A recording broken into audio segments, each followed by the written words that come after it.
ವಿಧಾನಸೌಧದ ಗಾಂಧಿ ಪ್ರತಿಮೆ ಮುಂಭಾಗ ಒಂದು 4-5 ಸಾವಿರ ಜನ ಬೆಂಗಳೂರು ನಗರದ ಸಚಿವಾಲಯದ ನೌಕರೆಲ್ಲ ಕೂಡ ಒಟ್ಟಾಗಿ ಸೇರಿ ಒಂದು ಸರ್ಕಾರಕ್ಕೆ ಮನವಿ ಕೊಡೋ ಕಾರ್ಯಕ್ರಮನ ಇಡೀ ರಾಜ್ಯದಲ್ಲಿ ಹಮ್ಮಿಕೊಂಡಿದ್ವಿ. ತಾಲೂಕು ಜಿಲ್ಲೆಯಲ್ಲಿ ಈಗಾಗಲೇ 75% ಮುಗಿದಿದೆ. ಬೆಂಗಳೂರು ಇವತ್ತು ಕೊಟ್ವಿ. ಮಾನ್ಯ ಚೀಫ್ ಸೆಕ್ರೆಟರಿ ಅವರಿಗೆ 3 ಪ್ರಮುಖ ವಿಚಾರಗಳನ್ನ ಇಟ್ಕೊಂಡು ಮನವಿಯನ್ನು ಕೊಟ್ಟಿದ್ದೇವೆ. ರಾಜ್ಯದ ಸರ್ಕಾರಿ ನೌಕರ 7ನೇ ವೇತನ ಆಯೋಗ ರಚನೆಯಾಗಿ ವರದಿಯನ್ನು ಸರ್ಕಾರ ಕೊಟ್ಟಿದೆ.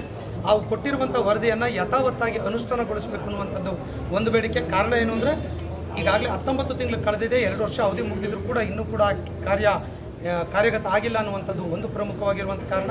ಮತ್ತು ಜೊತೆಗೆ ಜನರ ಜೀವನ, ಲೈಫ್ ಸ್ಟೈಲು, ನೌಕರರ ದೈನಂದಿನ ಬದುಕು ಕೂಡ ತುಂಬ ಕಷ್ಟದಿಂದ ಕೂಡಿದೆ ಅನ್ನುವಂಥದ್ದು ಕಾರಣವನ್ನು ಇಟ್ಟು ಗಮನ ಸೆಳೆದಿದ್ದೇವೆ. ಹಾಗೆ NPS OPS ಆಗಬೇಕು ಅನ್ನುವ ಡಿಮ್ಯಾಂಡು ಕಳೆದ 7-8 ವರ್ಷಗಳಿಂದ ಇದೆ. ಆದರೆ ಸರ್ಕಾರ ಎಲ್ಲೋ ಒಂದು ಕಡೆ ಕಳೆದ ಬಾರಿ ಒಂದು ಸಮಿತಿ ರಚನೆ ಮಾಡಿದ್ರು ಕೂಡ ಅದು ಅಧ್ಯಯನ ಮಾಡಿಲ್ಲ, ರಿಪೋರ್ಟ್ ಕೊಟ್ಟಿಲ್ಲ, ಸರ್ಕಾರದ ಮುಂದೆ ವಾದವನ್ನು ಕೂಡ ಮಂಡಿಸಿಲ್ಲ, ಯಾವ ಸಭೆಗಳೂ ಮಾಡಿಲ್ಲ.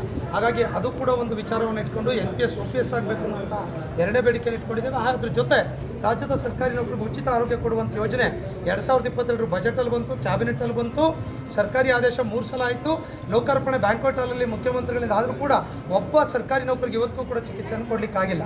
ಈ 3 ಪ್ರಮುಖವಾಗಿರುವಂಥ ವಿಚಾರಗಳನ್ನು ಇಟ್ಕೊಂಡು ಈ ಒಂದು ತಿಂಗಳಲ್ಲಿ ಅದನ್ನು ಯೋಜನೆಯನ್ನು ಅನುಷ್ಠಾನಗೊಳಿಸಬೇಕು ಸರ್ಕಾರಿ ಆದೇಶದ ಮೂಲಕ ಅನ್ನುವಂಥ ಡಿಮ್ಯಾಂಡನ್ನು ಚೀಫ್ ಸೆಕ್ರೆಟರಿಗೆ ಮನವಿಯನ್ನು ಕೊಟ್ಟು ನಾವು ಬಂದಿದ್ದೇವೆ. ಅದರ ಮುಂದುವರೆದ ಭಾಗವಾಗಿ ಇದು ಮೊದಲ ಹಂತದಲ್ಲಿ 14ನೇ ತಾರೀಕುವರೆಗೆ ಇಡೀ ರಾಜ್ಯದಲ್ಲಿ ಎಲ್ಲ ಶಾಸಕರು, ಮಾನ್ಯ ಸಚಿವರುಗಳಿಗೆ, DC ಅವರಿಗೆ ಮನವಿ ಕೊಡೋ ಕೆಲಸವನ್ನು ಮುಗಿಸ್ತಾ ಇದ್ದೇವೆ. ಇದೇ 23ನೇ ತಾರೀಕು ಆಲ್ ಕ್ಯಾಡರ್ ಅಸೋಸಿಯೇಷನ್ ಬೆಂಗಳೂರಿನಲ್ಲಿ ನಾವು ಮೀಟಿಂಗನ್ನು ಕರೀತಾ ಇದ್ದೇವೆ.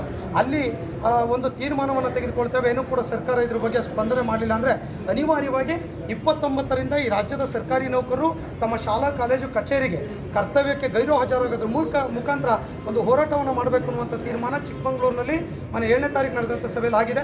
ಬಹುಶಃ 23ನೇ ತಾರೀಕು ಕೂಡ ಆ ಸಭೆಗೆ ಪೂರಕವಾದಂಥ ನಿರ್ಣಯವನ್ನು ನಮ್ಮ ರಾಜ್ಯದ ಆಲ್ ಕ್ಯಾಡರ್ ಅಸೋಸಿಯೇಷನ್, ಅದು KPTCL ಇರ್ಬೋದು, BBMP ಇರ್ಬೋದು, BWSSB ಇರ್ಬೋದು, ಸೆಕ್ರೆಟರೇಟ್ ಇರ್ಬೋದು, ರೆವಿನ್ಯೂ, RDPR, PDO, ಎವ್ರಿಥಿಂಗ್ ಎಲ್ಲ ಕ್ಯಾಡರ್ ಅಸೋಸಿಯೇಷನ್ ಕೂಡ ಒಂದು ಒಮ್ಮತದ ತೀರ್ಮಾನವನ್ನು ತೆಗೆದುಕೊಳ್ತಾರೆ ಎನ್ನುವಂಥದ್ದು ನನ್ನ ಅಭಿಪ್ರಾಯ ಆಗಿದೆ.